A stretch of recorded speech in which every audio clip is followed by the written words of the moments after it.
If someone's on the verge of retirement, my advice is that we need to sit down and we need to look at all the planning that has been done. So what we find is that people who haven't done the planning see this work that they've done all their life. They see the amount of monies that they're saved across retirement plans and other investments. And they say, well, there's this magic number that everyone thinks they have. They say, oh, we've got $2 million. We want to retire. So this is what we'd like to do.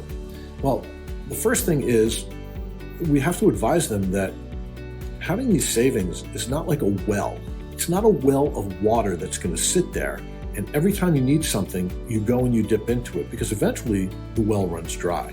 So in retirement, what we advise is doing a holistic amount of financial planning. It sounds like an air quote, but it's not. Because holistic just means we have to look at all the various sources, all the moving parts. Our finances, and especially getting us to retirement, are like a Swiss watch. There are so many different parts that need to work together. So one of the first things is, what is your income right now, and what are your expenses right now? We're going to get that down before you retire. And we're going to take a look at this because we need to create financial statements. Then we're going to take a look and say, when you retire, what is the income that's still going to be there? What is the income that's not going to be there? And what are your expenses going to be in retirement? So there's either going to be a surplus or a gap.